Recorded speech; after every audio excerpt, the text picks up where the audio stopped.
Welcome to Russell's Wood Art. Today I'm making a Native American style flute in the key of F sharp with a Cocobolo body and the maple barrel mouth section.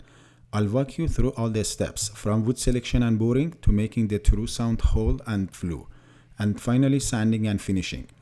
I'll also show how I carve the Cocobolo eagle head totem to top it off.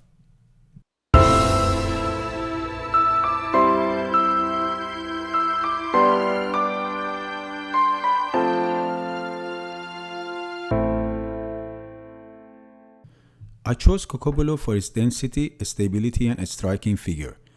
It machines cleanly and produces a strong voice. For contrast and a healthier feel at the mouth, I'm using maple barrel. The Cocobolo blank measures about 22 inches long and 1 7/8 inches wide. The maple barrel section is about 4 inches long and 1 7/8 inches wide.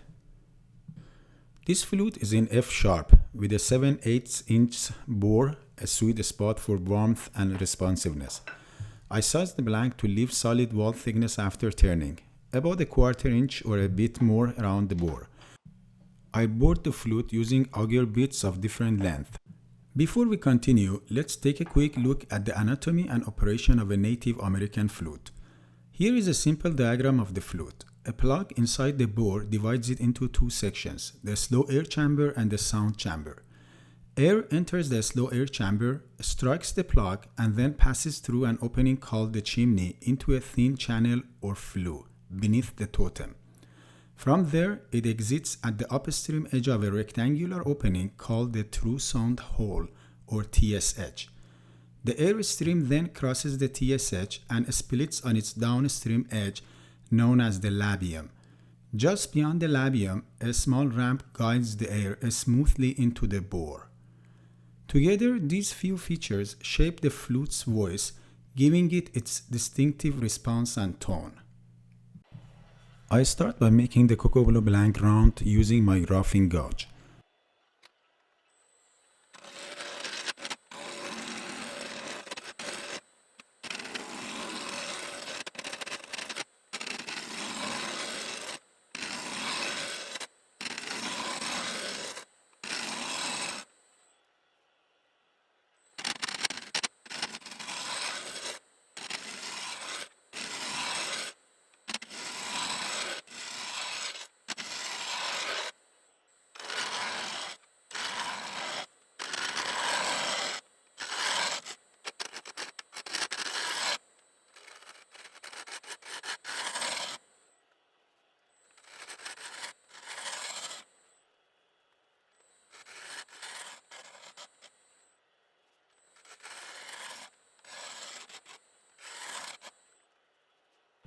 I turn tenons at both ends for holding with my chuck's spigot jaws.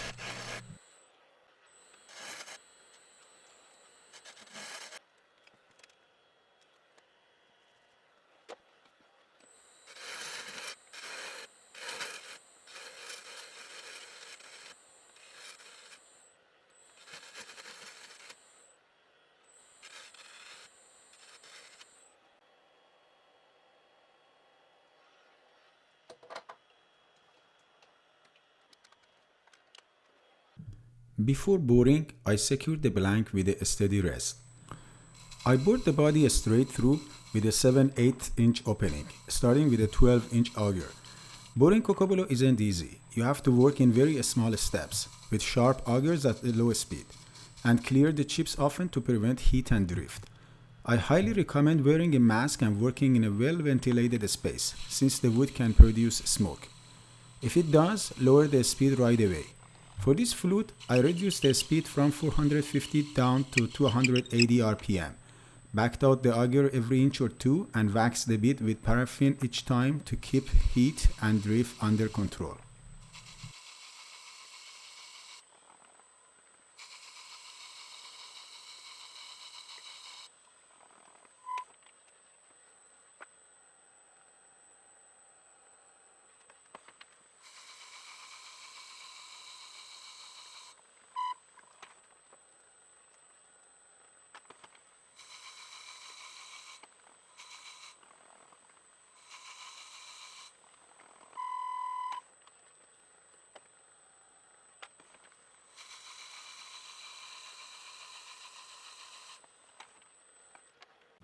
When there was room for my longer 17-inch auger, I switched to it.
For long flutes like this, I strongly advise boring from both ends.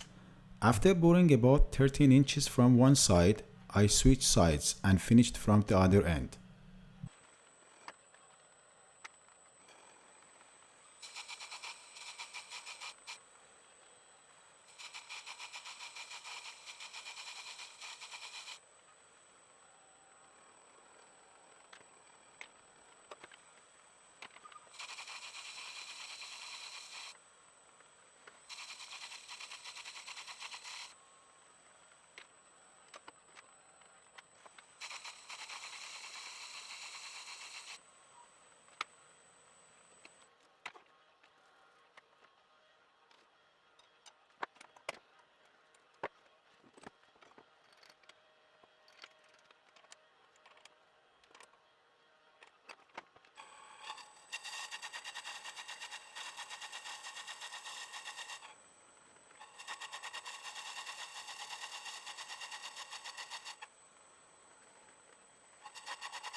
For the mouthpiece, I first turned the maple barrel blank round and cut a tenon on one side.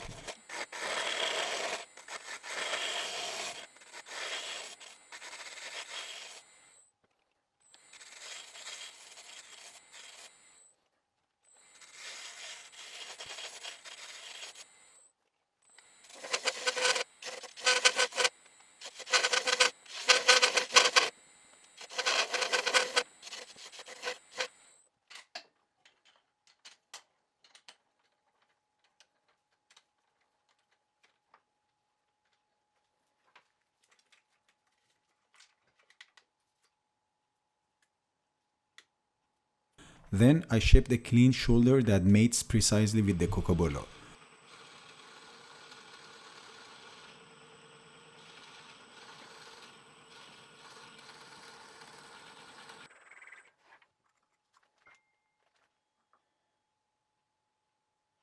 I also bored a 7/8 inch hole through the maple barrel.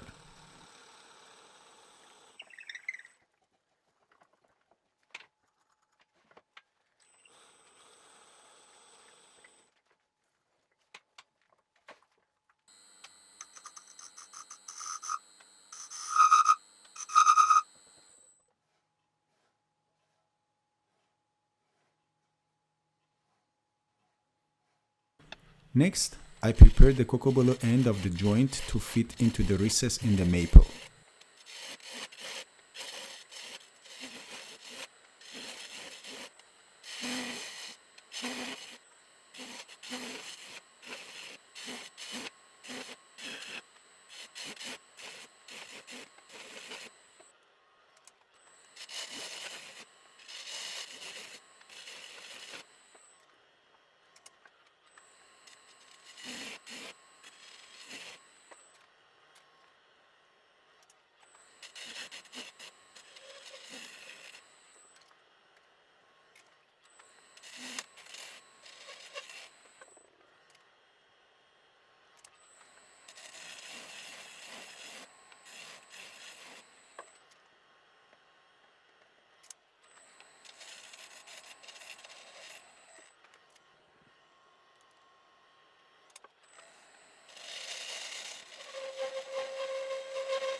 I trimmed the mouthpiece to length and cleaned both mating surfaces with denatured alcohol.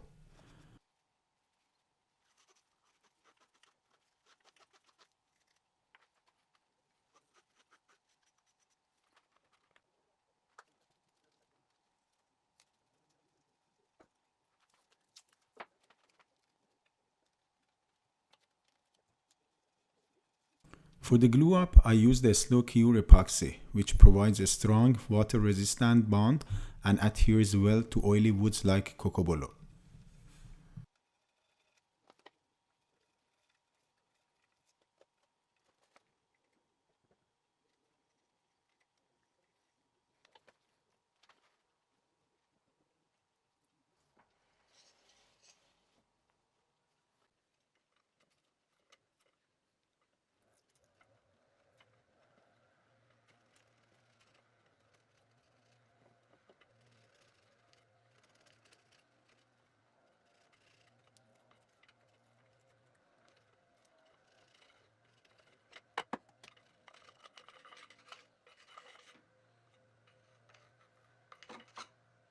For the plug, I turned a piece of cherry about 3/4 of inch long and 7/8 of inch in diameter, with a slight dome on one end.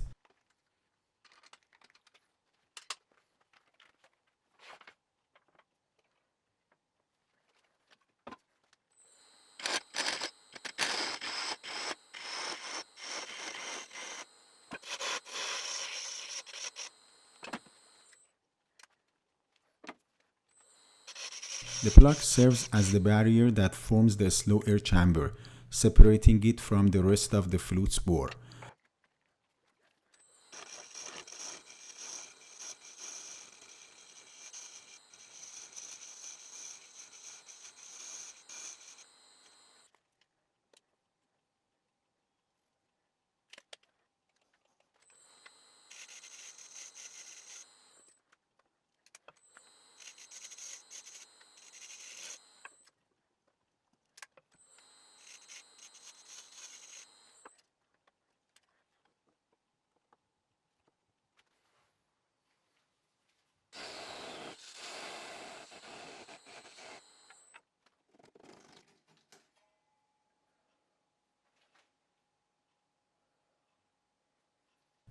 Before setting the plug in place, I lightly sanded the area inside the bore when it would set and cleaned it thoroughly with denatured alcohol to ensure good adhesion and a proper seal.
I marked the dowel to gauge the exact placement depth of the plug, ensuring it sat precisely where needed inside the bore. For the installation, I again used slow cure epoxy, providing a tight, water-resistant bond.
Then I shaped the body of the flute. I kept the area near the nest constant and turned the rest to a gentle taper, about 1.6 inches near the sound area down to 1.3 inches at the foot.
I sanded the outside to 320 grit for now, planning to sand further once all the holes are drilled.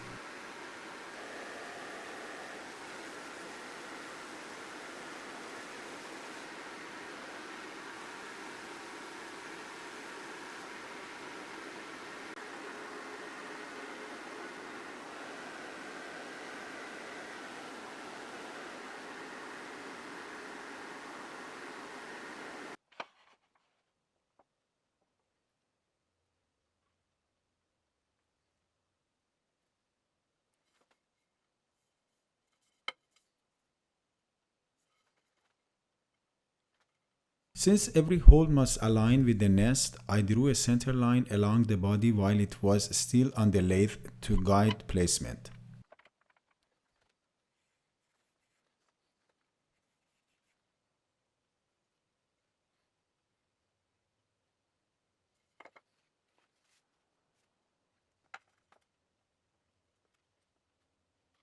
For the nest, the flat surface where the flue and the true sound hole sit, I used the 4 center bit to make a small recess about 7/100 of an inch, creating a clean, dead flat platform.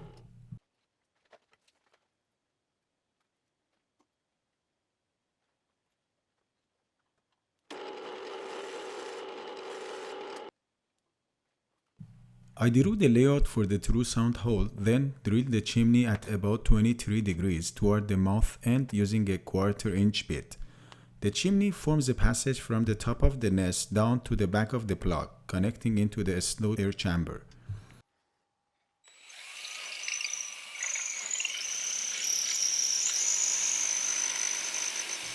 For this build, I chose to make a short flue, so the flue is cut directly into the chimney itself and sits right on the nest.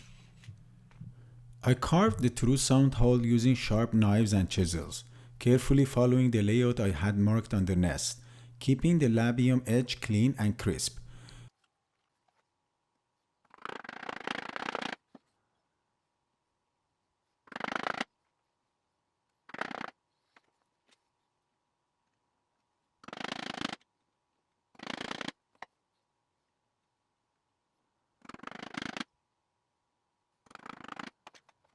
To cut out the inside of the TSH, I used small drill bits to remove the material gradually.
I used a simple piece of flat wood as a temporary totem to test the sound.